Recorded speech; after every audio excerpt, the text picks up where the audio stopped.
Chapter 361, Electrifying the Dogs. Jaku faced 3 bandits, all brandishing their knives towards him. "Come on, my brother is right there. He's punching bandits left and right. Why not go after him?" he complained. "I'm too lazy for this." But the bandits continued to approach him. Their knives glowed in a unique and different color as they used their 4-star spells in succession. A retriever man rushed towards Jaku, with his knife glowing golden just like his fur. The earth beneath his feet rose from the ground, following the movements of his knife. The dogfolk lunged towards Jaku's throat, which Jaku parried with his sword. The bandit swung his knife, intending to cut Jaku's ribs, and just as Jaku was about to dodge, the ground beneath his feet caved in, giving him no support to move his feet. The knife came towards Jaku's chest, but just as it was about to reach him, a prismatic shield manifested around him and fought against the knife's earth magic. The knife stalled in mid-air, surprising the retriever man. A millisecond was all Jaku needed as he swung his sword, with blue lightning emanating from the blade. The retriever man showed a face of fear upon seeing electricity within the blade, which gave Jaku the freedom to swing his sword and hit the dogfolk in his chest. "A woo!" the retriever man whimpered. The other 2 dogfolk bandits rushed towards him right at the moment he attacked, leaving Jaku no time to recover. Just then, Jaku's feet became ablaze with blue lightning, before he turned into nothing but a wisp of electricity. The 2 bandits lunged their knives, hitting just the air. Jaku's sudden disappearance made them lose their footing as they stumbled to the ground. While they were out for the fight, Jaku used this chance to chase the injured retriever man. Just as the dogfolk was about to recover from the fall, he suddenly saw Jaku appear in front of him and swing his sword upwards. Electricity followed through his swing, enveloping the retriever man and carrying him directly towards one of the unoccupied seats in the carts. "You'll pay for this, Awu." The 2 dogfolk finally found their footing and rushed towards Jaku once again. The shepherd man howled at Jaku before a magic circle appeared around his knife. Soon, flames erupted all over his knife and up into a pillar above the tip, creating a semblance of a sword. He swung his sword to Jaku, and Jaku deflected the sword with his own swing. Electricity and fire clashed. Meanwhile, the bulldog man raised his knife and used his 4-star spell Air Cruncher. He swung his sword 2 times, one at the top and one at the bottom, leaving behind a visible wind structure made out of mana. The wind eventually morphed into jaws resembling that of a bulldog's mouth as it attempted to gnaw at Jaku. Meanwhile, the shepherd man continued to barrage Jaku with large and heavy swings, increasing the heat and intensity each time Jaku parried it. The 2 were evenly matched in terms of power, and the shepherd man was sure that Jaku would be vulnerable to the wind attack of his comrade.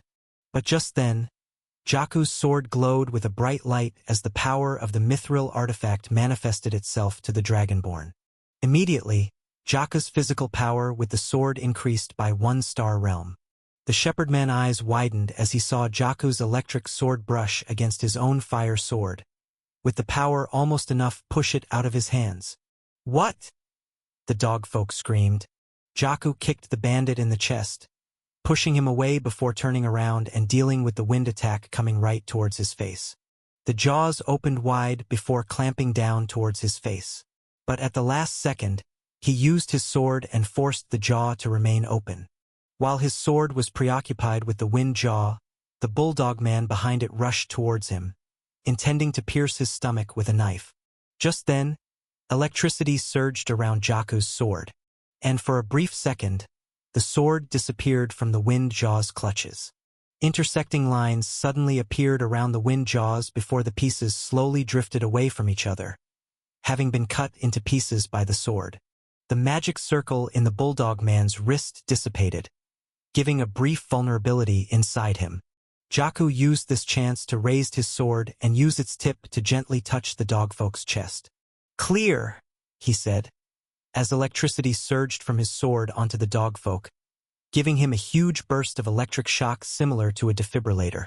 The bulldog man shot towards one of the seats, with his body smoking as the seat belt wrapped around his chest. "3 down," Jaku muttered, putting his sword to his shoulders. He looked to the side and saw Zion dodging and weaving as 4 bandits surrounded him from all sides. Even though they were all in the 4-star realm, Zion was able to evade their attacks through the 1-star realm boost that the mithril artifact was giving him. But still, there were 4 of them. Despite Zion being stronger than them individually, their numbers led them to achieve a stalemate. Zion couldn't attack nor could he escape. He could only dodge. "Hey lil bro, you need some help?" Jakku asked. Zion scoffed. "Are you kidding me? Don't try to take this away from me. I need the points. You already have 3. Jakku shook his head. "We're supposed to be a team, you know? We're not counting bodies." They were already having a competition with the girls, but Zion also wanted to have a competition with the boys. He wanted to be the one that brought in the most bandits. That way, if they won, he would be the ultimate winner. "I can handle this," Zion said. "Just need a little bit of a pick-me-up." Just then, 4 knives simultaneously lunged towards him, giving him no chance to escape. The bandits thought they had finally gotten him, but at the last second, Zion jumped up. In midair, Zion took out a chocolate pellet from his pockets and immediately swallowed it whole, wrapper and all.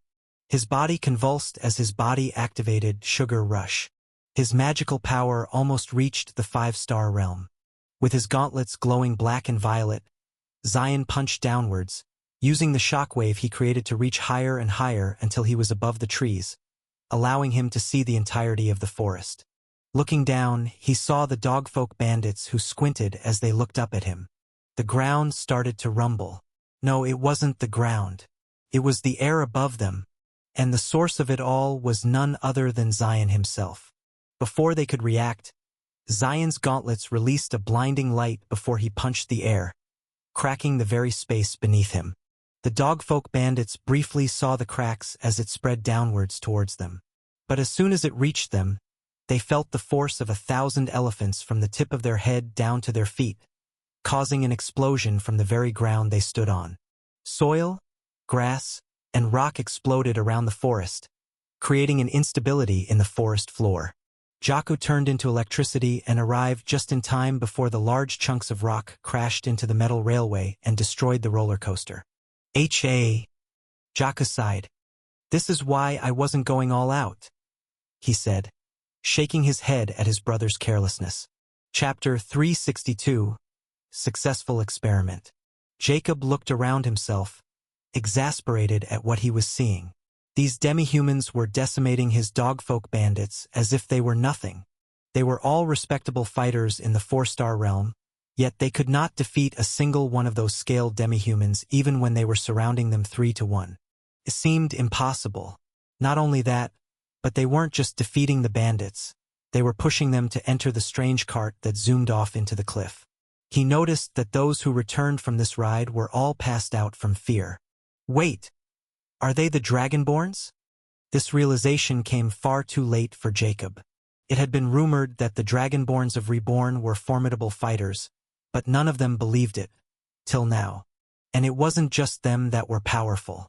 He looked to the side and saw a strange skeleton monster wielding a sword as he fought against 5 bandits at the same time. It was as if he was looking at a heavenly knight in action. The skeleton barely used any mana or magic, yet it was able to play around with the bandits, parrying and deflecting their knives with pinpoint precision.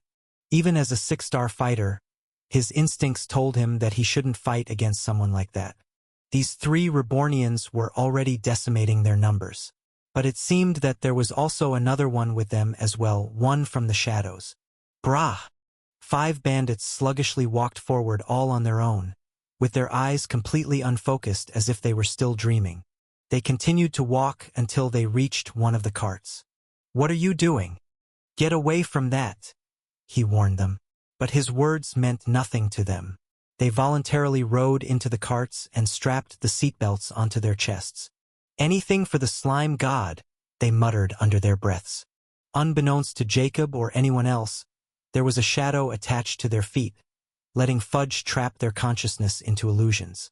After that, they followed his instructions of their own accord. "I have had enough," Jacob roared.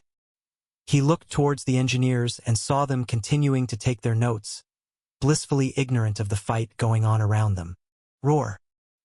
He rushed towards them in all fours, fur raised, and lunged at them with his jaws opened wide. And for a brief moment, Jacob suddenly saw a golden-haired boy amongst the group of engineers. He could see the boy looking at him with clear eyes, as if every move he made was telegraphed straight into his head. His intuition got the better of him and he stopped his attack, with his claws skidding into the soil and grass. The golden-haired boy was staring right at him, as if welcoming him to attack. Yet, Jacob had a bad feeling in his stomach. If those dragonborns and the skeleton were any indication, then it meant that he shouldn't underestimate this little kid. Jrrr! Jacob's tail shot up, with his fur rising like a spooked cat. Do you surrender? The boy asked him.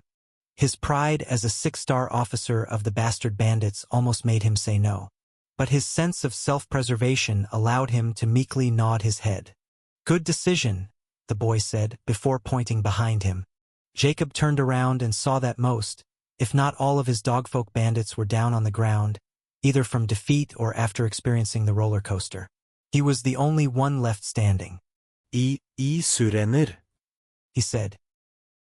Michael tallied all of the dogfolk bandits and found their numbers to be in the high 20s, which was a pretty good haul for one day. Not only did they score some points in the game, but he was also able to test his roller coaster feature. What are the results? He asked the engineers. It was great, boss. All the dogfolk species exhibited great fear from the Thunder Cave. As expected, thunder and lightning is a proven weakness of all canine species, which we can now harness to manufacture fear from the roller coasters.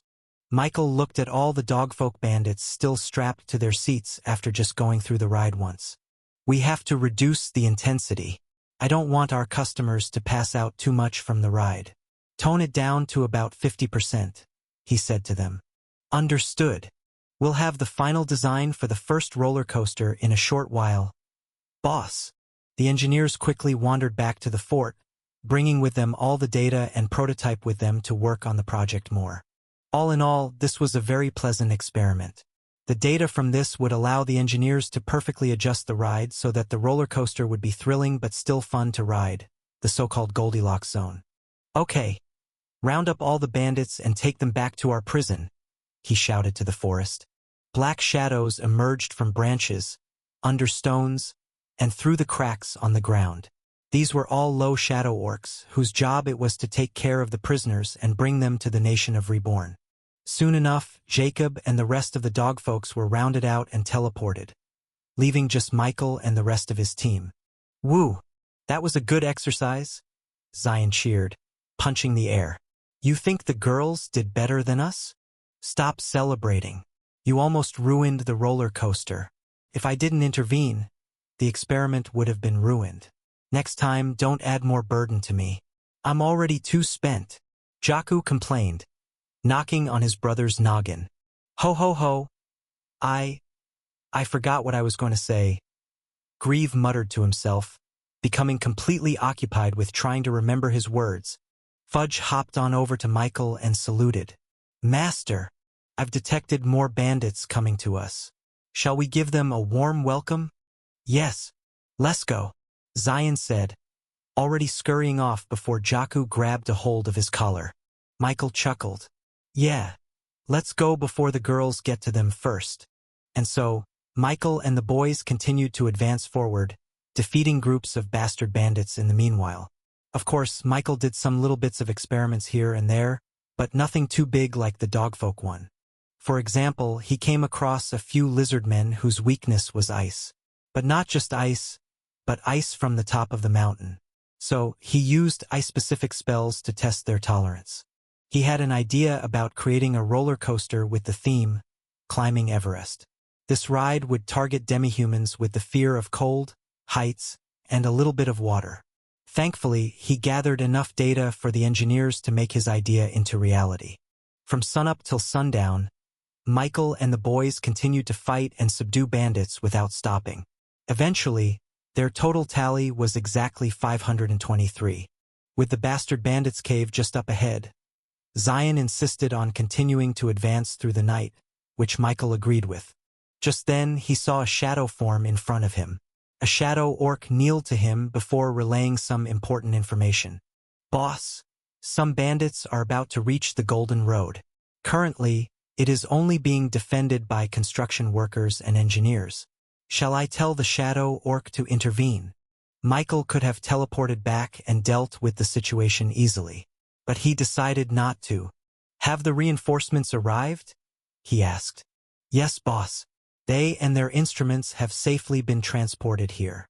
Good. Then let them fight it out. Only intervene if it gets dangerous. They can take care of themselves, especially with them around. Chapter 363, Workers v Bandits. Because of their mastery over this forest, the bastard bandits found it easy to navigate towards the supposed Golden Road. By now, they have noticed the extremely protected fort that had spawned seemingly out of nowhere. There were watchtowers and even a moat to protect the main building from any unwanted intrusions. We won't touch the fort, said one of the bandits leading almost 40 men behind him. The man was another major officer from the bastard bandits, second only to Wayno himself. His name was Crab, a nickname given to him because of his propensity to use scissors in both hands instead of knives just like all the bandits. Many would have made fun of him for his weird obsession with scissors, if not for his 6-star cultivation. He was personally chosen by Blazelle for this mission. She had grown frustrated at their inability to strike a devastating blow to Reborn, and had wanted a win for once. So he was tasked to blow their Golden Road into pieces. Thankfully, it was now night time, with no patrols within the vicinity whatsoever. They moved under the cover of darkness towards the small tents around the large automobile trucks carrying cement. Scout, what can you see? Crab asked one of his lieutenants. The bandit used his 4-star spell, creating magic circles in front of his eyes and allowing him to peer through vast distances as if it was right in front of him. There's only about 20 or so people inside. No one's wearing any weapon, just some tools. They're civilians, boss. Crab smiled. It looked like he would be able to deliver good news to Blazelle after all. We'll strike when the moon is obscured by the clouds, he commanded. Just then, one of his men approached him with an anxious thought. Boss Crab, I have a bad feeling about this. Why are there no guards around here or the fort? It's absolutely empty. Crab waved off the man's concern. They are all probably inside the fort, secretly watching whoever tries to infiltrate inside. But we won't go anywhere near it. We'll just hit the Golden Road. Do you see anything around the road? It's empty. There's no place for them to hide. I'm sure that there's no one guarding it. And even if there were, they won't be able to see us. This is our forest. We can navigate this place better than them even if we close our eyes. They won't be able to see us in the darkness. Since he was an officer, his words were final and the anxious bandit could no longer voice his concerns. So as soon as no light from the moon shined down on them, the 40 bandits moved towards the tents. They made no sound and no trace, owing to their mastery over the forest. They were able to reach their target without anyone noticing. The Rebornians remained inside their tents, partying with music, talking amongst each other, and laughing while drinking beer, completely unaware of the bandits just outside their tent. Crab looked behind him and raised his hand. 3, 2, 1, go! He shouted, raiding the tents with his scissors cutting through the fabric. The rest of the bandits followed suit, barging through the different tents brandishing their knives. The Rebornians were caught off guard, scrambling out of the tents as soon as they saw Crab and the bandits. But then, they were surprised to find that the bandits had already surrounded them, leaving them no chance for escape. Snip, snip. Don't worry, we won't hurt you, Crab said, snipping his scissors. As long as you tell us the recipe for the concrete, then we'll let you go. The Rebornians consisted of engineers, construction workers, and other such civilians. Just as the scout said, there was no one here who wielded a sharp weapon, just shovels, rulers, and some musical instruments.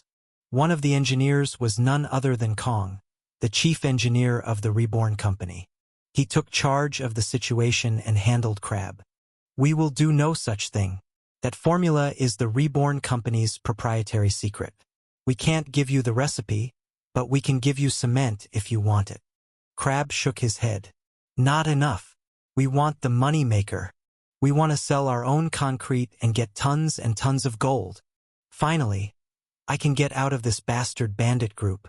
Kong shook his head. I refuse. And what are you going to do? Crab ridiculed. There's no one here to protect you? Wrong, Kong asserted. And we can protect ourselves. With what? Those shovels? Those guitars and drums? Crab and the other bandits laughed. Fighting the fearsome bastard bandits with blunt and crude tools was a ridiculous idea, especially since they were already outnumbered, with the bandits doubling their people. You're going to fight back? Construction workers like you. Kong nodded.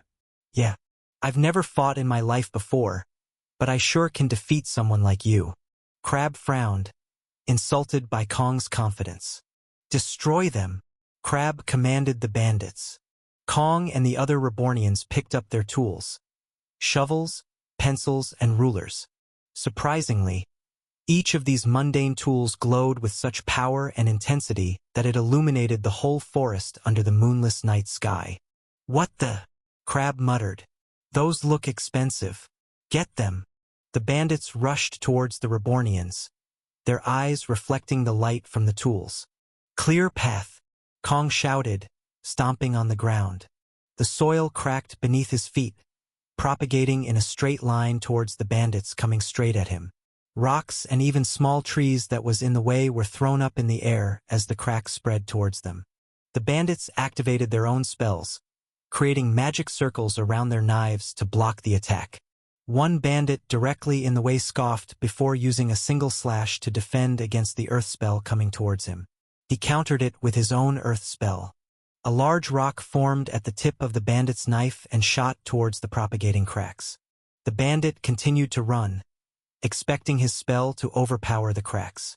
But then, the rock simply disintegrated into a million little pieces before reaching the surprised bandit, throwing him 20 meters up in the air. Other Rebornians casted a similar spell, with each one of them hitting a bandit and launching them above the trees. What? That's impossible. The Rebornians were able to withstand the first wave of bandits coming their way, even though they were using simple tools not even meant for warfare. That was the power of the mithril artifacts. Kook! Never mind that. We still have the numbers advantage. Surround them, Crab shouted to the bandits. But of course, the bandits were still overall stronger than the Rebornians. Their numbers and their skills in fighting allowed them to overcome the Rebornians' surprisingly strong spells. You'll pay for this, Crab threatened. Feeling the mounting pressure of multiple bandits coming towards him, he turned back and nodded to the people behind him. These 10 or so Rebornians were not engineers nor construction workers. They were musicians. And so, they held their drums, their guitars, and their flutes, singing a merry tune that echoed throughout the forest. Chapter 364. Civilians? Really? The musicians blasted their instruments, making the bandits grab their ears out of surprise. Immediately, the first thought in their minds was that the musicians were trying to alert the guards in the fort through their music. So, this made the bandits try to rush the engineers even more, wanting to finish the fight before reinforcements came. Crab himself decided to move. His scissors glowed with blue light as water manifested around him, creating large crab-like pincers made out of water mana. He rushed towards Kong, the perceived leader of the Rebornian civilians. His water pincers grew ever larger as more water manifested out of the magic circle in his wrists. It looked like it could cut a human in half without a problem. Cancerous bullrush, Crab shouted, using a 5-star spell. The water pincers rushed towards Kong, intending to sever him in half. Kong's hard hat glowed with a reddish light, signaling his use of the mithril artifact. Kakaka, that's not going to be enough, Crab warned him. He was surprised that engineers like them could summon such strong magic through their mystical tools, but that still wasn't enough to deal with a 6-star fighter like himself. By Crab's estimation, a simple 5-star spell would be enough to defeat him. His water pincers closed in on Kong. In response, Kong raised his hand and summoned a magic circle. Mana started pouring out of his palms and reaching down into the ground, pulling it up and eventually creating a large structure to defend against the water pincers. Pincer maneuver. Crab clamped his pincers onto the earthen wall, expecting it to crumble under his power. But as it clasped onto the wall, Crab felt an insanely strong wall that he could not budge. His water pincers were able to tear through metal itself, yet it was now unable to tear through a simple wall made out of soil. How is this possible? As Crab looked around, he realized that he was not the only one having this problem. The other bandits beside him were getting thrown back as the engineers and construction workers used simple earth spells to defend against their onslaught. 3 yellow Hobmanki used microwave air, creating an intense heat wave towards the bandits coming towards him. Kook! Hot! I can't fight it. For construction workers used concrete mixer, manifesting a huge ball of water and trapping the bandits inside them. The bandits used their own 4-star knife spells to try and get out of this water, to no avail. They ended up experiencing what the construction workers would call a washing machine. These 4-star bandits found it almost impossible to counter these non-fighting spells. Somehow, these Rebornian civilians were fighting back, and the bandits found themselves struggling just to defend themselves. How is this possible? Where do you get the power? Crabscream.com. They knew that those mystical tools that they used endowed them with some kind of power. By Crab's estimation, they were able to advance 1-star realm higher than their normal cultivation. It was how these 2-star civilians were somehow able to defend against the onslaught of their 4-star bandits. They achieved a 3-star realm whenever their tools glowed a prismatic color. But now, these Rebornians weren't just defending against them. They were attacking the bandits. And somehow they were winning. Their spells had not just reached the 3-star level, but they had gone over to the 4-star realm as well. This was impossible. How? Crab screamed, trying to crunch Kong's earthen wall with his water pincers. But still, to no avail. Bang yore bang bang. Trang, trang trang, trang. Tu, tu, tu, tu, tu, tu. It was then that Crab noticed those rhythmic sounds coming from the musicians. He finally noticed the change in the atmosphere because of them. The flow of mana had somehow increased inside the Rebornians because of those musical notes. The biggest indicator was the fact that the musicians' instruments were also glowing with the same mystical power as the ones used by the construction workers. Those musicians were somehow able to give a 1-star realm increase in a human person. This discovery stunned Crab. It gave him goosebumps once he realized that the Reborn company was hiding an immensely strong potential for warfare. We must finish this immediately. Attack them with everything you've got, he commanded the bandits. Right now, they still had the advantage of numbers. They were twice as many as them. If they could overwhelm these inexperienced fighters into a close-quarters combat, then they would eventually win despite the difference in strength. Rah! The bandits, realizing that they had severely underestimated these civilians, finally chose to go all out and surround the Rebornians from all sides. Their knives glowed with power, choosing not to defend themselves, but to simply just attack mindlessly. Crab himself opened his water pincers and continued to chip away at Kong's earthen wall. With each snip of his scissors, a small chunk of soil would be pulverized. Finally, Kong felt the pressure. He looked at his other comrades and saw them struggling to keep the rabid bandits at bay. Brothers, consume your chocolates now. Upon his instruction, each Rebornian took out a chocolate pellet from their pockets and swallowed it whole. Immediately, the magic circles they manifested turned brighter. The bandits felt the change. Feeling the earth and water spells they used became harder and harder to penetrate.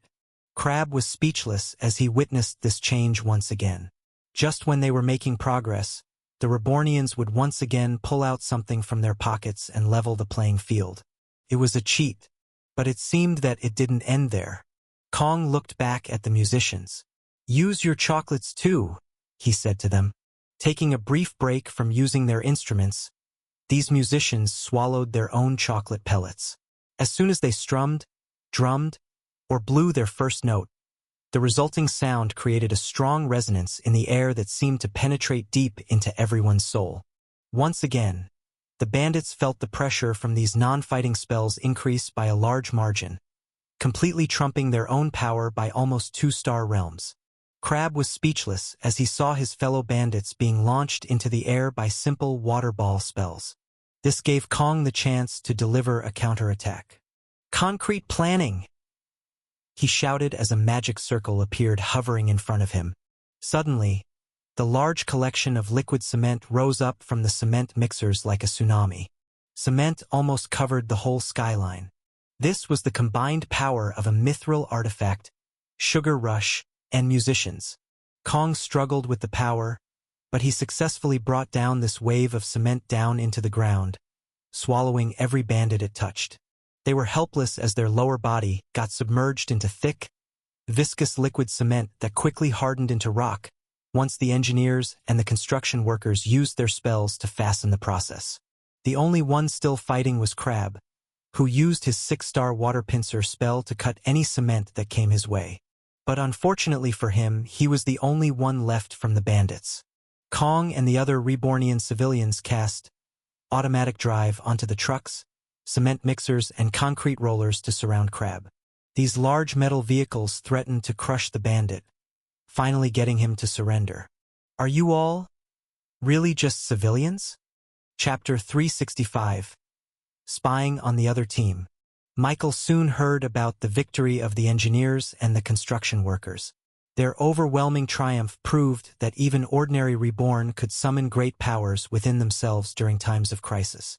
This was what exactly he hoped for. Ever since he found out about Flare Corp and their intentions of conquering Angora City, he had always worried about the innocent citizens that would get involved in the fight. He didn't worry about the Dragonborns, the Shadows, nor himself. They could protect themselves. But he did worry about the normal, regular people who would get caught up in the mess of a war. Thankfully enough, he had given them plenty of ways to protect themselves if anything ever happened, which he would make sure didn't happen in the first place. We had a good harvest of bandits today, Zion chirped. I bet we're in the lead, right? The girls definitely won't get more than us. Ho ho ho.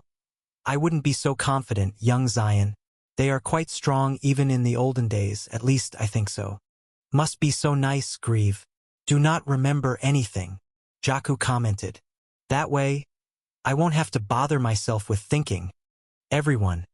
There is an easy solution. We should just find out. I can easily infiltrate their group and spy on them while they fight, Fudge said, his smile definitely bordering on evil. Oh, yeah, do that. Do that. Zion jumped up and down with Fudge. Michael, of course, had to be the voice of reason and deny such violation of privacy. Fudge, we have to play fair, he reminded them. But Master, we aren't cheating. We're just looking. There's nothing wrong with that, Fudge argued, which Zion quickly agreed to by furiously nodding. Why would we even do that? It'll just add more pressure for us, Jakku said, yawning. I say, we just do what we do and just have a relaxing day later and eat some McTonies? What do you say? I would love to, young Jakku, said Grieve. But oh, I forgot that I don't have a stomach. Ho ho ho. Meanwhile, Fudge and Zion kept on begging Michael for his permission. He stopped and put his foot down. No, he said adamantly. There was a certain code of honor with these kinds of games, and it was something that Michael did not want to break. After all, he considered himself as a gentleman. That's the end of it, he said, walking away from the two. But Master, what if your mother is saying some weird stuff about you to Yuna? Michael stopped in his tracks, completely frozen. Dozens of images and memories passed through his mind, specifically that of his childhood and the embarrassing things he had to do to act as a child. Fear took hold of him. If Vivi could see him right now, she would see how terrified he was. The feeling was like having your favorite artist seeing your embarrassing baby photos. One that was completely naked. The horror. Zion and Fudge both poked at him. Master! Fudge sighed.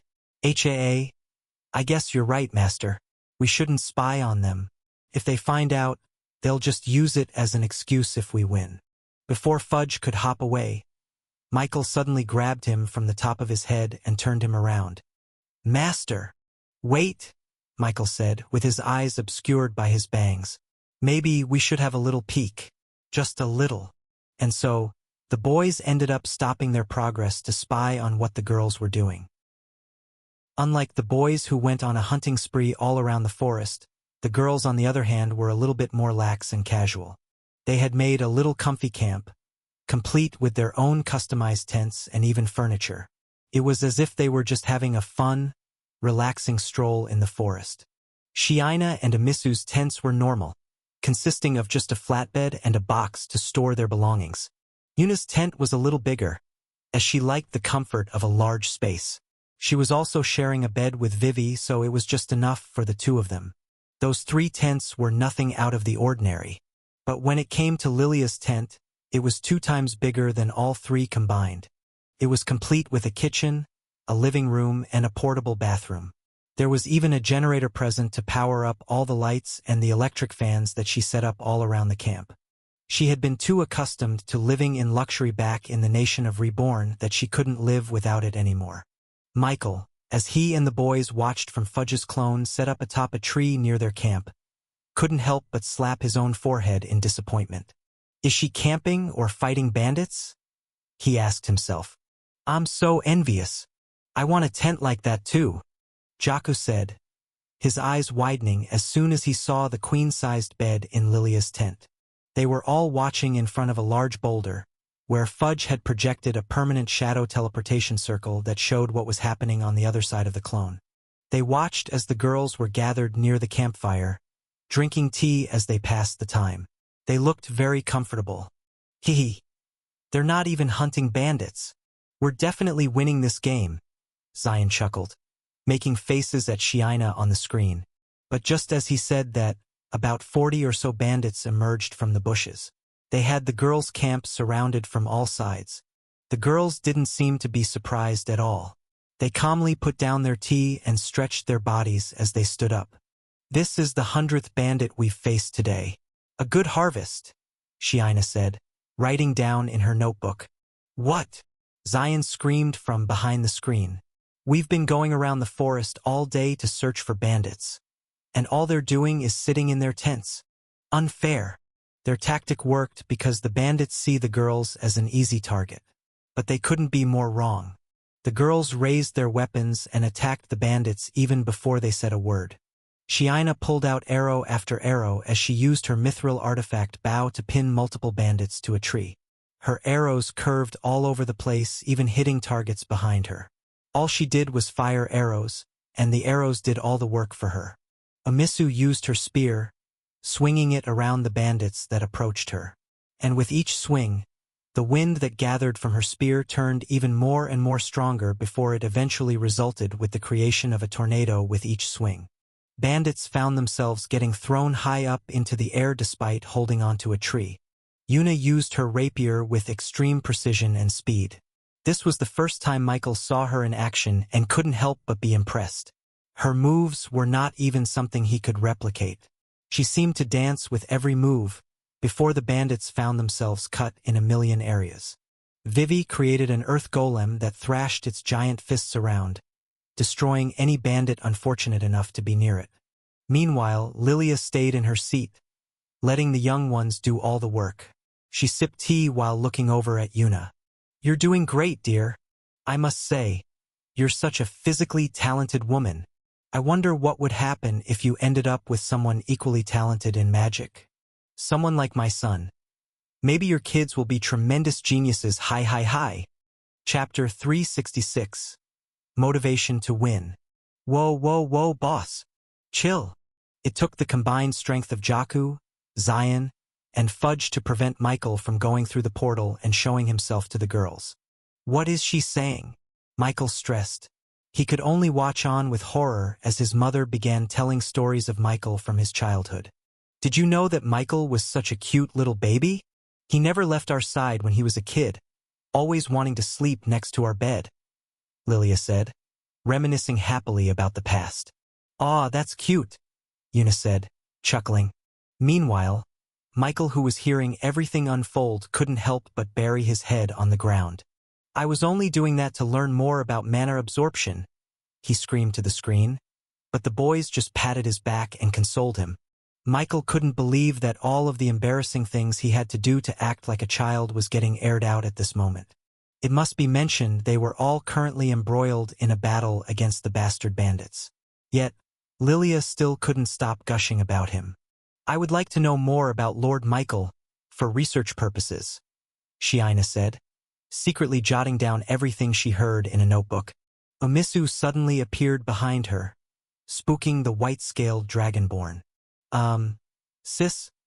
Give me a copy of that too, she said meekly, before swinging her spear and toppling 5 bandits with a gust of wind, flinging them to crash into a large boulder. Vivi opened and closed her mouth, wanting to speak, but she was too shy. Vivi, do you have something to say? Yuna asked her while slashing 3 bandits with her rapier. I want to know more about Michael too. He's a nice guy that helps us out, she said. Fufufu, of course. I'll tell you all about it, Lilia said enthusiastically. He's such a little cutie. I remember back when I would wash with him in the baths. Michael was nearing his limit. He couldn't take more of hearing this. Lucky for him, 2 bandits finally put their notice onto Lilia. What are you girls blabbing about? He grunted. I'll cut you all into pieces. The bandit rushed towards Lilia with his knife glowing with the power of fire. Don't interrupt her, Shiina growled, shooting off an arrow that struck him directly in the ribs. Ow! We were about to hear something precious, Omisu shouted, lunging towards the bandit and flipping her spear upwards. The bandit, already injured from the arrow, almost passed out as the spear hit his chest. Then, he found himself rising up to the skies through a huge gust of wind that followed the spear. After almost reaching the clouds, the bandit fell back down into the forest, directly in front of Yuna. I'm sorry, she said. It's your fault for angering us girls. Yuna twirled with her rapier, and as she swung her weapon, it seemed to have turned into a thin fabric that gracefully flowed into the air. Just as the bandit was about to fall into the ground headfirst, Yuna straightened her rapier and thrusted it at his chest, breaking his armor and pushing him into a tree. Me too. I'm angry too, Vivi shouted with enthusiasm. Go, Miss Vivi. Deal the final blow, Shiina said. Vivi gleefully pointed at the bandit, and her loyal earth golem started to pound him into the ground. With each swing of its giant boulder-like hands, the bandit sank deeper and deeper into the ground until all that was left of him was a human-shaped hole in the floor. Good job, Vivi. Yuna praised her, offering a high five. Yeah. Vivi headbutted Yuna's palms. The other bandits were triggered once they saw how pitiful one of their comrades became. Finally, 3 bandits set their sights onto Lilia in an attempt to deal with the weakest link of the group. As they charged towards her, Lilia picked up her cup of tea and began drinking it. Then, she used her other hand to cast a magic circle around her wrist, with green and brown colors emanating from her body. 3 large vines erupted from the ground and immediately wrapped themselves around the bandits. What the? I can't get out. Struggling, they tried to cut themselves free, but found their knives getting chipped upon clashing with the vines. The power from these magical vines was suffocating them. It was overpowering their own magic to such a degree that they couldn't even bring out their own mana. What the hell? How is she so strong? Finally, one of them realized who they were dealing with. He squinted at Lilia, who was wearing an expensive yellow tunic. Soon, the image of a fearsome woman with blood-stained mage robes coalesced into his eyes. No way. Those vines. She's the Earthen Witch of the West. What's a 7-star magician doing here? The bandits were horrified to find out that they were facing against a legendary adventurer that even the bastard bandits were wary of. She had disappeared for many years, with many thinking that she had died. But as it turned out, she was alive and well. Run! The bandits screamed. But unfortunately for them, it was already too late. They had picked a fight they were never going to win. Shiina took out 5 arrows from her quiver and loaded it all onto her bow. And with a single shot, she released 10 copied arrows imbued with magic towards the fleeing bandits. It struck them directly in the back, pinning them to a tree. Umisu thrusted her spear, with a large gust of air emanating from the tip. It displaced everything it touched. Trees, boulders, and bandits alike. They felt themselves getting blown away by a massive tornado before crashing back down on the ground. Unconscious. Yuna turned into a blur as she rushed through a line of bandits fleeing. By the time she reappeared in front of them, their bodies had already been inundated with 1,000 cuts.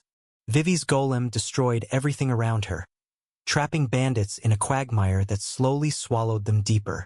Meanwhile, Lilia's vines continued to sprout all over the forest floor, dragging horrified bandits by their ankles and bringing them back to the camp. Nice. That's 100 more bandits to our tally. By my estimation, that takes us into the lead against the boys, Shiina said, ticking off the box in her notes.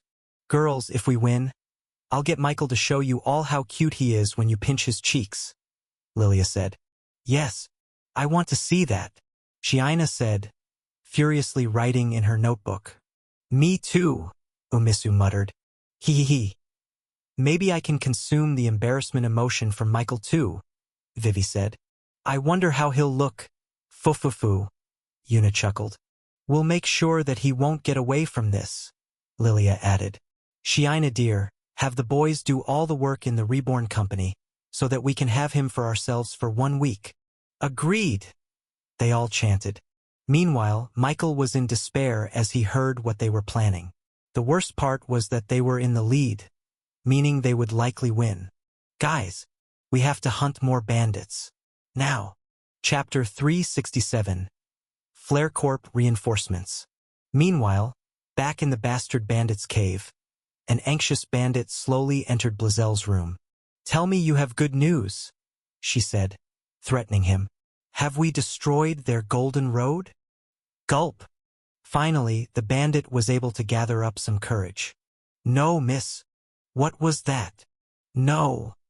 We were not able to do that. Blazel got up from her throne made out of igneous rocks, still glowing with magma. We sent out half of our remaining forces. What do you mean they failed? The bandit had no answer for that. Even he didn't know the full details.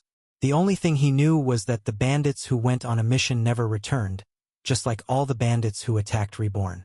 They just mysteriously disappear. How are they doing this? The weakest bandits on our roster are 4-star fighters. How are they winning against us? Blazel's hair was disheveled and her Flare Corp uniform was in complete disarray. She seemed to have aged at least 10 years after all the stress from dealing with the Reborn company. She couldn't seem to win at least once against them. What about the tunnels? Why are they not utilizing it to its full extent?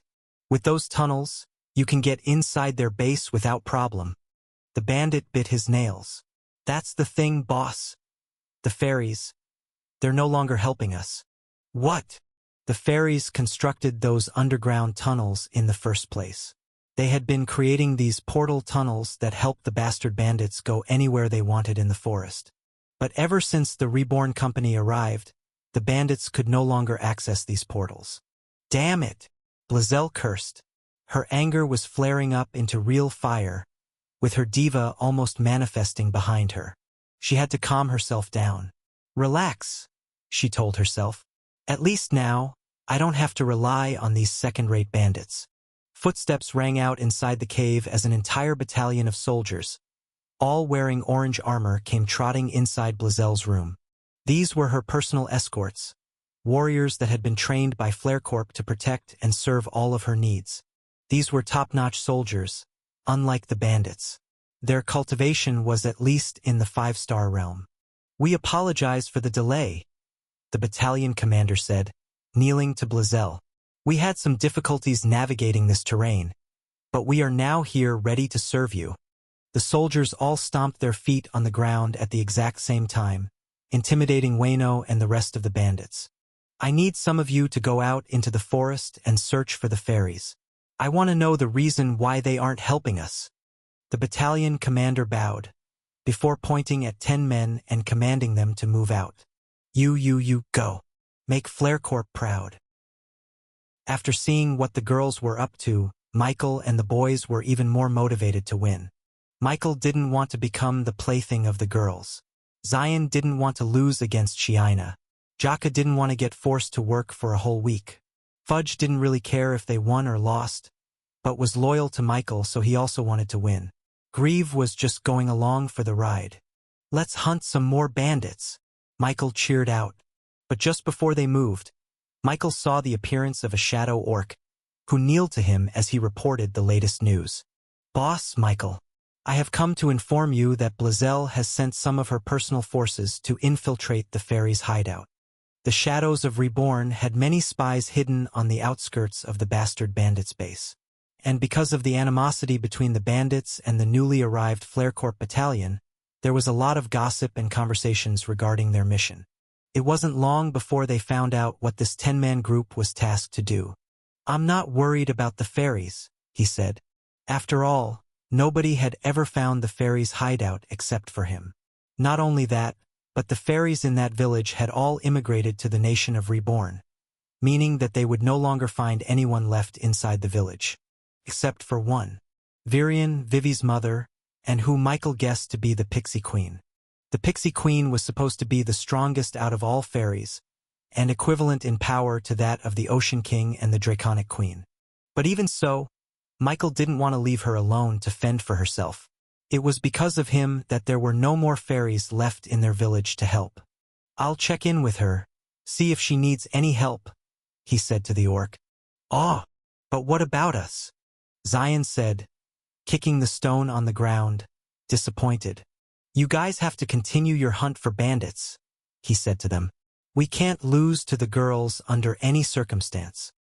He shuddered at the thought of his mother getting a 1-week pass to make him fulfill all her wishes.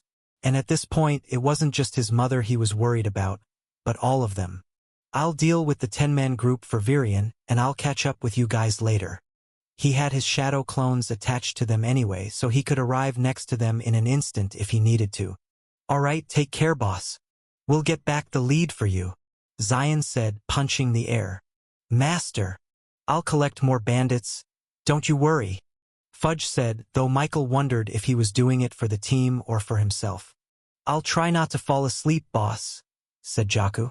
"Ho ho ho. I won't not try to remember what I don't remember. I think, ho ho ho." Grieve laughed, with his jaws cackling through the forest. Michael had to trust that they would beat the girls all by themselves. But of course, he was still worried, so he wanted to deal with this problem quickly. Chat JK4. Activate the pocket dimension key. Please. Certainly, Michael. A magic circle appeared around his wrist, and with a simple twist of a hand, a satisfying click resounded throughout the forest before Michael found himself transported into the land of the fairies.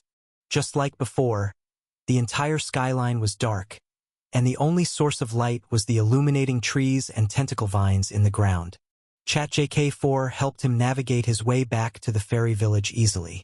In the middle of a clearing, he saw a land filled with giant mushrooms made to look like houses. Beside this village, he saw the Mushroom King laying down with a sad look on its face. It looked like an abandoned dog whose owner had gone off to college. And once it saw Michael's face, it suddenly jumped up and ran towards him with a big smile on its face. "Whoa, big guy!" The Mushroom King hugged him tightly, giggling to itself. "You had a change of heart, huh?" As he recalled, the Mushroom King wasn't entirely welcoming of his presence. But it seemed that loneliness had softened its heart. "Hey, is Virian here?" he asked. The Mushroom King nodded, before using its mushroom cap arms to point at the lowest house in the middle of the village. The door was still closed, meaning that she was still busy engaged in her books. Chapter 368. Virian's Revelation. ChatJK4. Can you create a spell that will temporarily make me as small as a fairy? Understood, Michael. Synthesizing a new spell, a new magic theory washed over his head, giving him the exact mana ratio needed to create the reduce spell, which could reduce his size to be as small as a mouse. As he raised his hand, a magic circle appeared above his head, slowly scanning his entire body before boop. He turned into the size of a normal finger. So this is how fairies see the world. Now that he saw their village in a smaller size, He could finally appreciate its architecture. The mushrooms all looked gigantic, and there were a lot of smaller mushrooms they used as their furniture. He slowly floated down towards the large house smack dab in the middle of the clearing. Virian's name was written right next to the door, so he knew he was in the right house. Knock knock. He knew she was busy reading books, but he thought that she should know about the FlareCorp army coming towards her. Hey, it's me, Michael. I'm just coming to warn you that some people will try to enter this pocket dimension. There was no response. Michael decided to go for now. The Mushroom King was strong enough to defend against those elite soldiers from FlareCorp anyway. He was just going to leave behind his shadow clone so that he could come here if things got too dicey. Just as he was about to teleport away, he suddenly heard a creak from the door. He turned around and saw the door open to Virian's house. But she wasn't there. "Hello?" Michael asked. Seeing as the door was open, he decided to enter her house. As he went inside, he saw a quaint one-bedroom interior that looked the same as any other house in this world. The living room was on the right, the kitchen was on the left, and the bedroom/library was in front. It looked like a normal house except for the fact that all the furniture was made out of mushrooms. Chairs, tables, and even desks. The walls were ridged just like a mushroom's undercap, and everything was illuminated by these glowing tadpoles that sit perched on top of short pillars. Virian's bed was surrounded by tall shelves that housed books and scrolls alike. These shelves were so tall that Michael had to look up, as it had extended far out towards the very top cap of the mushroom house itself. Near her bed of grass, he saw Virian looking over a scroll at her desk, with a glowing tadpole right next to her. She was unresponsive for about a minute before she finally rolled the scroll back up and returned it to the shelf. "Michael, what brings you here? Have you acquainted yourself with the village?" Virian asked. Yeah. Everything looked the same as it was when I left." "You left?" she asked, genuinely confused. "I did, a few weeks ago." "Huh. I guess I was too engrossed with my reading," she said, shrugging. "Anyways, it's good timing that you're here. I wanted to talk to you about your strange powers, the power to control all 8 mana elements." Unity. Michael had never heard that word come out of anybody before. This was the first time anyone mentioned the power of unity besides ChatJK4. "Do you know what it is?" he asked, enthused at the prospect of finally knowing more about unity. "Yes. As a matter of fact, it was what I was researching all this time. The power of unity is something that your human ancestors once wielded, and it was what made them the apex creatures of this world. Unity was widespread among humans? Why was I the only one who was able to wield it then?" Michael guessed that something must have happened back then that made humans lose the ability to wield unity mana. And the fact that this was the first time he had heard of this fact meant that the truth was probably obscured from humans through the years, either intentionally or unintentionally. Why was it lost? Did something happen?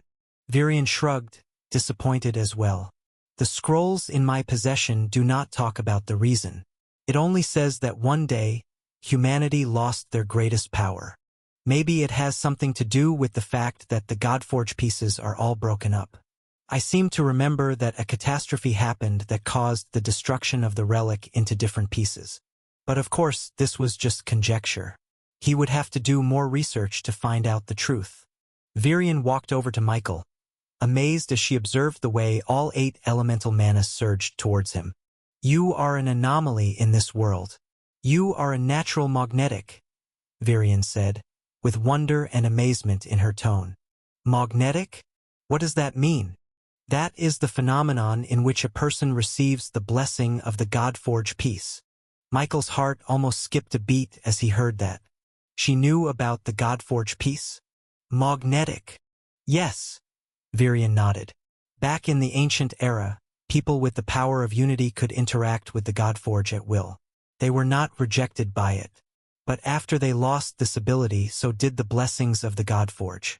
But this did not stop humans from trying to get this power back.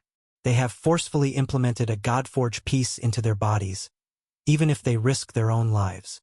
Michael's eyes widened as he realized that this was what people have been doing with their Godforge pieces. "What do you mean that they're forcefully implementing into their bodies? Is it through surgery? Virion nodded. That is correct. Through the hands of a skilled healer, Godforge pieces are surgically placed into their hearts to gain its hidden power. Those that are lucky enough to survive this operation are called magnetics. Michael remembered how he obtained the Godforge piece in his heart. It was very different from what Virion described. For him, the Godforge piece forcefully entered inside his body even before he could react. But it seemed that for others without power over unity, they would have to undergo surgery to implement a Godforge piece in their bodies. As a natural magnetic, this means that you will be accepted by a Godforge piece immediately without any problems. Virion looked at Michael as if he was a museum art piece, a perfectly preserved relic from the golden age of the past. And what happens after people receive a Godforge piece in their bodies? Does something happen? The fairy nodded. Humans may take months or even years of practice to do this, but they will be able to awaken what is called abilities. These special powers transcend even that of normal magical spells. It will not use mana nor be affected by mana. It can only be affected by other abilities from other magnetics. Michael looked at his own heart, which had partially been replaced by the Godforge piece. He began to activate his unity gun on the tip of his fingers. This was what activated the Godforge piece in the first place. And there's something more, Virion added. Once you are able to master the Godforge piece within your body, as Michael's finger began to glow with a bright light, a projection of a mechanical, robotic hand slowly appeared on top of him. Chapter 369 Magnetics Divas.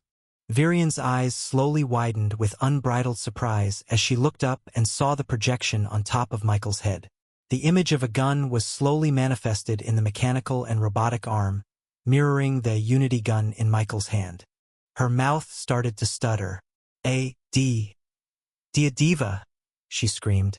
Michael slowly released the power gathering in his fingertips, and soon, the projection sizzled out of existence as if it never existed in the first place. If he had continued to power up his unity gun, he would have no choice but to release it here in Virion's house and cause untold destruction. As the dust settled, Michael felt the mysterious power from the Godforge piece settle back in his heart. It hid in the small metal fragment, with even his own supreme talent unable to locate it inside. Who? He took a big breath. Meanwhile, Virion slowly backed away from Michael until she sat on a red-spotted mushroom chair. You already have a diva. This means that you already have your own Godforge piece, she said, massaging her head. Diva, is that the strange projection that appears behind me? Virion fervently nodded her head, with golden dust sprinkling all over the place through her wings. Yes, all magnetics can awaken their own divas. Now, these divas are completely unique to an individual, meaning that each diva has their own unique powers. Slowly, the pieces of the puzzle were starting to take shape. The Godforge piece allows a human to become magnetic. Then, through the mysterious power of the Godforge piece, they would be able to obtain new and strange abilities that only other abilities could defend against. This was an overpowered strength that most humans would be envious of. This meant that the demand for the limited Godforge pieces all around the globe skyrocketed, meaning only the conglomerates with endless money could afford them. And those conglomerates like the Vanderbilt family, the Oscorp family, etc. wanted their descendants to follow in their footsteps, so that's why they gave their inheritors a piece of Godforge to see if they could become a magnetic. This was how Christian Hammerstone obtained a Godforge piece. It was given to him in the hopes that he would become magnetic. But of course, through fortunate luck, it ended up in Michael's hands. And in the end, he was the one who became magnetic. It would also explain Blazel's strange fire apparition that could threaten even the high shadow orcs sent to monitor her. It was her diva. Divas could only be defeated by another diva, so it would explain why they were forced to retreat. What are abilities? What kind of power are they made out of? What are the different kinds of divas? All sorts of questions popped up in Michael's head. He was extremely curious of these diva that he had finally known the name of. Wait. Do people have only one diva? Virion nodded. Yes, only one. They are tied to their own soul, their unique character. Whatever diva you awaken is what you will have for the rest of your life. But what about that first woman that appeared when I first activated the Godforge piece? Ha! The metallic woman, or more commonly known as the Iron Maiden, was technically the first diva that Michael awakened. When I first awakened, he explained to Virion about the phenomenon of the Iron Maiden. Once he was done explaining, Virion immediately bolted towards her library and began to furiously throw around books and scrolls to find whatever she was trying to look for. One by one, she began skimming each scroll to find an explanation to the Iron Maiden phenomenon. She continued to read for a minute, then 10 minutes, then 30, then up to an hour. It looked like she would have continued reading if Michael didn't interrupt her. "Have you found anything?" he asked her. "No, I can't. I can't find anything about this Iron Maiden." Virion's violet hair was disheveled from the stress. She sat on her bed, completely defeated as she was unable to find an explanation. "She was probably not your diva. I haven't heard of a full diva manifesting at the first awakening. How many Godforge pieces do you have?" "Just one tiny bit," he answered, using his hands to describe the shape of the piece he obtained. "That small amount would not be able to manifest a full diva. That metallic arm that you manifested earlier is probably your true diva, as it is still incomplete. As for the Iron Maiden, I have no explanation. It may be a ghost, a goddess, or whatever. I have no clue." Michael had already accepted the fact that the Iron Maiden would remain a mystery for a long time. The best way to find out the truth was to simply follow what she told him. "Build me." And by that, she probably meant he had to gather more Godforge pieces, which he would happily do now that he found out about divas and abilities. "So, does that mean that I have to gather more Godforge pieces to see the true face of my diva?" "Yes," she answered, also curious about his diva. "Magnetics have different levels to their cultivation. Right now, you are at the very first stage of body formation. Once you have gathered enough Godforge pieces, you will level up to the second stage of body formation. By then, another part of your diva will be revealed. At the 9th stage of body formation, the entirety of your diva will be revealed." Michael felt his blood pump as he learned more about divas. He wanted to see what his own diva looked like. "How about abilities?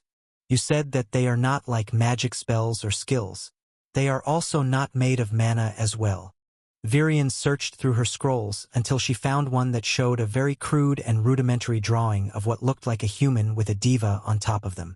The diva's lower body looked like it was made out of very fertile, dark brown soil. On top of it were long stalks of grass, acting as its fur. On its head, there were different crops that collaged to make the features of the diva's face. It had tomatoes for its eyes, green beans for its eyebrows, a potato for a nose, wheat for hair, and a carrot for its mouth. For example, this magnetic has reached the 9th level of body formation and has completed his diva. As you can tell, the diva has a theme of farming and crops. The magentic person will now obtain abilities that are related to crops, soil, and other such things. For example, this person is able to turn everything it touches into a crop. Tables will become made out of carrots, armors will become as soft as cabbage leaves, and even humans can turn into nothing but fertile soil. Each diva's abilities are unique and have their own conditions to activate. These abilities will grow as you advance through the different stages of body formation. As for you, your diva still has not formed enough to show your own abilities. Sometimes it shows up at the 2nd stage or sometimes as late as the 7th stage. It depends on the person's talent and luck. Chapter 370. Finding a way to spend money. Michael looked at the illustration with awe and wonder in his eyes. This kind of power transcended what he currently knew about magic and mana. It was as if divas and abilities could rewrite the very fabric of reality itself. "How about my Unity gun? Is that considered an ability?" he said, doing the gesture for a finger gun. Virion looked through her scrolls again for a second, before shaking her head. "I don't know. I had never seen a natural magnetic before. Usually, there is another requirement for a magnetic to manifest their diva. They need a mithril relic. Even if a magnetic have already advanced through the stages of body formation, Even if they have discovered their abilities, as long as they do not have a mithril relic equipped, then they would not be able to call upon their diva. Mithril relics are crucial for magnetics. It is the weapon in which their divas are able to manifest their power. The fact that you are able to manifest your diva without a mithril relic in hand is because you are a natural magnetic. Michael was able to manifest his diva for a brief second as he activated his Unity Gun. I think it's because Unity Gun is a spell that uses the Unity mana. My mastery over all 8 elements is what makes me a natural magnetic in the first place. There was a correlation there, but not enough evidence for Michael to conclude. So does that mean that I don't have to get my own mithril relic? He asked. Even if you can manifest your diva without one, you still need one. The humans of the ancient era were natural magnetics like you, but they still use a mithril relic to manifest their diva. It is said to help you connect more with the diva and be able to manifest its true power. Michael nodded, making a mental note for himself to finally get himself a mithril artifact. So all I need is a mithril relic? He asked. Yes, it is imperative. Of course, finding one for yourself is already hard enough. Those humans have already hoarded all the good ones left behind by the ancient era. But fear not. There are always pocket dimensions, buried graveyards, and discoveries that turn up every day. If you're lucky, you may find one there. Virian began sorting through her books and presenting it to Michael. This is where you'll likely find a mithril relic. Michael was thankful for her help, but he didn't need it. It's fine, he said to her. I can obtain one for myself. Virian raised her eyebrows. Oh, you already have one. Michael swayed his head left and right. Not exactly. I mean, I can make one for myself if needed. The old fairy shook her head, confused. What are you saying? I know how to make a mithril artifact from scratch. Virian froze, with even the golden dust flowing off of her wings seemingly stopping in time. What? Yeah, a mithril relic is just a mithril artifact that is worn down by time, right? I can make one from scratch. Shock would be an understatement to describe what Virian was feeling right now. After all, the method to create a mithril artifact was thought to have been lost in time, as well as the ability to wield the Unity mana. That was why humans have scoured the earth for the mithril artifacts that remained from the ancient era. But because thousands of years had passed, those mithril artifacts had now been degraded to such a degree where it is only a fraction of what they were before. Some had even been broken off into just pieces and fragments. Those degraded weapons were called mithril relics. But now, Michael just revealed to her that he knew how to make the original mithril artifact. Artifact, not relic. But how? Are you sure you're not from the ancient era? You are already a natural magnetic, but now you are also a blacksmith that can create mithril artifacts. This is absurd. Michael shrugged. Yeah, I figured out how to create one after I touched the giant Godforge piece that the dwarves have in their possession. Virian's jaws were on the floor. She almost fainted. I don't know how to feel anymore. When Michael arrived in their village, Virian just thought that he was some kind of human genius that was very adept in magic and spells. So much so that he was able to find a way into their pocket dimension. But then, he showed the power of unity and the diva. Then, she thought he was a freak genius who somehow awakened the forgotten power of the humans in the ancient era. But then, he just revealed that not only could he create mithril artifacts thought to have been lost in time, but he was also acquainted enough with the infamously isolated dwarves that he was let into their greatest treasure of the giant Godforge piece. It felt like all the luck and the strings of fate were intertwined in one person. She couldn't believe it. It was only now that she realized it. He was special. Real special. Okay. Deep breaths, Virian, she said, trying to recenter herself. After hearing about what Michael was capable of, Virian would no longer be surprised by anything. The only other way she would be surprised was if he revealed that he was an envoy of the goddess or something. Either way, you need your own mithril artifact, she said, showing the illustration of the diva again, this time, pointing towards the sword on the human magnetic's hand. But that is not the end of what is required. Magnetics use something called a spirit of old, or also known as the oil of old, and add it to their mithril relic for it to truly be a weapon worthy of a diva. Michael scoured his memory and even ChatJK4's databanks, but found nothing about that specific type of oil. Do I just apply that oil to the mithril relic as is? Or is there a special ritual? Where can I find it? Virian pursed her lips and shook her head. Unfortunately, that is all that I know. Our scrolls only speak about how this oil is crucial to be able to contain the power of a diva. Without it, mithril relics could shatter upon activation. Finding it is easy, but getting it is extremely hard. It is located in the very depths of the sea, at the very heart of Atlantis. Only the Ocean King can permit the trade of the spirit of old. As you can guess, the demand for this oil is large, but the supply is very limited. Because of that, just one drop of the spirit of old can cost about 1 billion gold coins. It is not something that normal people can purchase, and is only reserved for those human conglomerates with endless money. Virian looked at Michael, thinking that he would be disappointed at such a steep price. But instead, he was nodding satisfactorily.